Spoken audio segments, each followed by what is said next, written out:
Good afternoon, Neil. The new normal. Welcome to it. Uh, good to see everybody looking so well and healthy. Good. Neil, well, it's finally back, albeit in very different circumstances. Just your general thoughts about getting back to it now that everything's been sorted from a protocol a point of view. Well, obviously really excited. I think it was great for all of us last night to see Premier League football back on the tellies.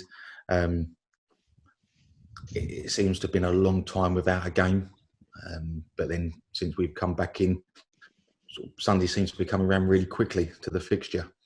I thought it was really good for everybody to get a feel for it last night. I know we watched the Bundesliga, and I've been watching some Portuguese football and a little bit of Spanish and Italian as well. But actually seeing football in the UK and seeing Premier League last night really hit home of what it's going to be like. To see sort of football being football last night with the goal line technology, mess up. That was just, really bizarre. But again, just highlighted Chrissy Wilder's interview afterwards. I thought was absolutely first class, where he could have made a huge thing of it and showed his disappointment, but really said to everybody, look at the greater good. We're lucky to be playing. That's how I took it, and I thought it was really refreshing. And we really look forward to Sunday. And I think that's the best way to describe it is, we're just really excited. Fortunate to be playing again, but really excited. And first up is a real challenge in terms of the leaders coming to Cardiff City Stadium. There's going to be no problem in motivating your players, I'm sure, because as it suggests, with Leeds top of the table, it's the biggest test you could have in this division.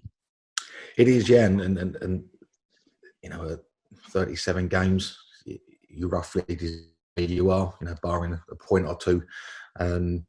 Leeds deserve to be top of the league because they've been the most consistent team over the course of the season so far, and we all respect that. They have some fantastic players, obviously invested heavily in the setup there, and gone all out to be promoted. So great test for us. I think Leeds are well regarded as one of the most physically fit teams in the division, and certainly one of the fastest teams.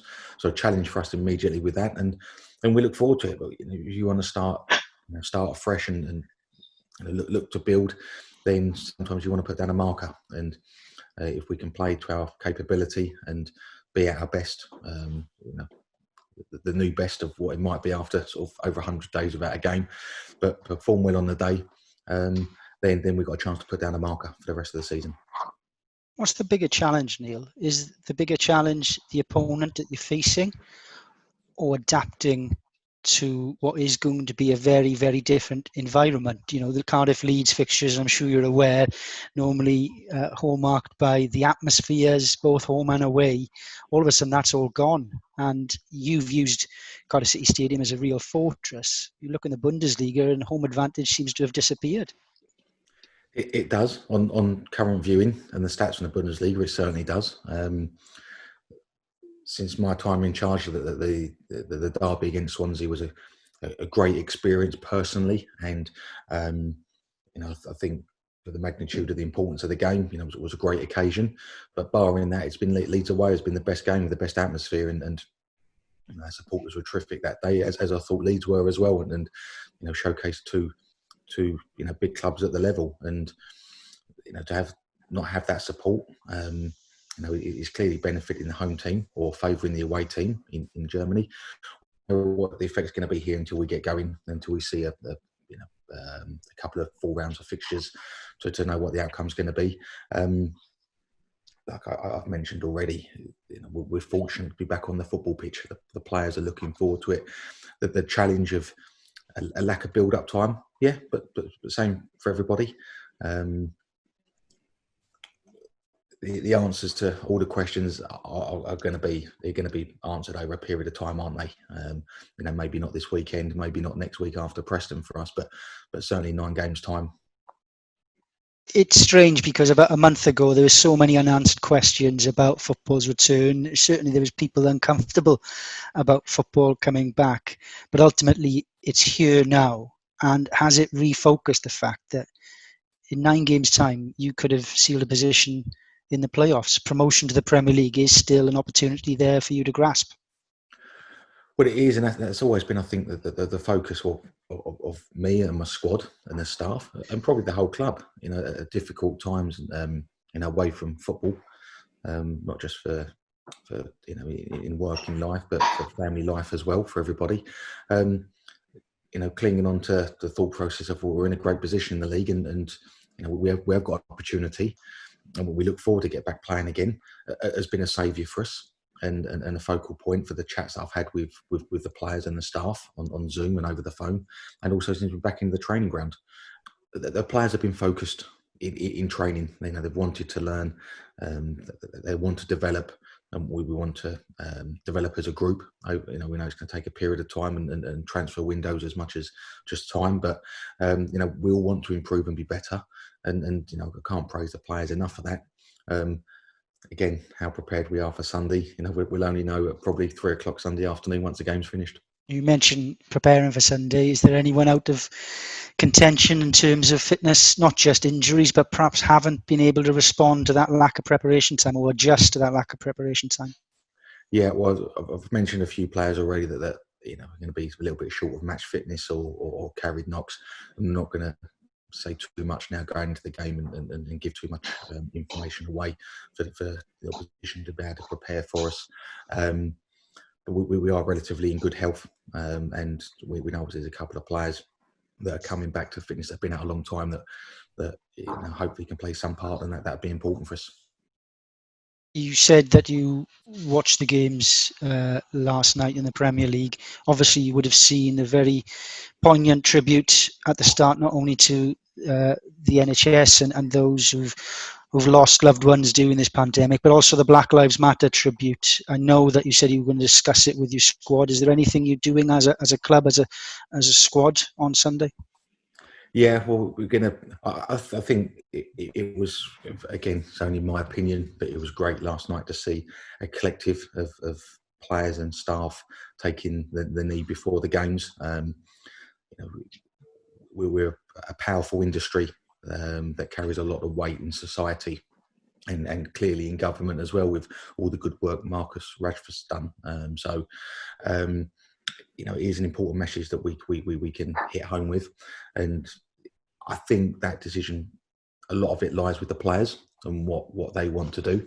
I spoke to Macora senior players that are hugely supportive.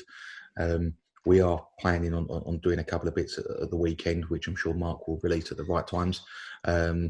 Just to support not just the Black Lives Matters campaign and our beliefs as a group, but also the NHS. And again, referencing last night's game, we all knew it was coming, these 5 substitutes, but it was difficult to see at times. It did add to that sense of pre-season friendly atmosphere about the game. Have you got a strategy in mind how to utilise the extra options? I'm sure Mikel Arteta had a strategy in place last night until he lost two defenders in the first 12 minutes. Well, obviously we have ideas. We make preparations, and we have plans for. You try and plan for injuries. You try and plan for sort of red card scenarios. You try and plan for changes if you're losing, if you're winning, if you're drawing. We try and do all that. But what I've seen in a lot of German football I've watched, and we also saw last night, is a lot of it can go out the window, and you have to go off the cuff. I think we've seen the importance of 5 subs. I was talking last night about the drinks breaks. Well, it's not hot. It wasn't hot last night. It was actually raining in Manchester during the game. But it wasn't about the heat for the drinks break last night. It was about the players being able to try and get through 90 minutes with a real short building and making sure that information can get to them, or they can get information to physios and medical staff if need be. And also just to give everybody a breather. So 5 subs, yes, fully support it. Being able to name 9 is hugely important to be able to cover Arsenal's injury woes last night, for example, and still being able to, making sure that people finish the game in relative health. And finally, from me, Neil, football coming back is a big deal for us. So many people. It's been called a very welcome distraction. What is your message to those supporters that won't be able to be there in person at Cardiff City Stadium, but will be watching or listening to us on Radio Wales?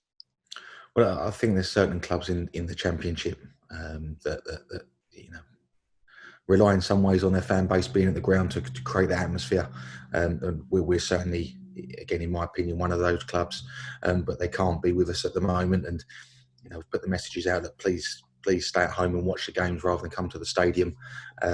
Just from a health and safety perspective, but try and enjoy the games. To realise how fortunate we are to be back on the grass. And yes, I want to be successful, and I know we want to be successful, and we want to get promoted this year.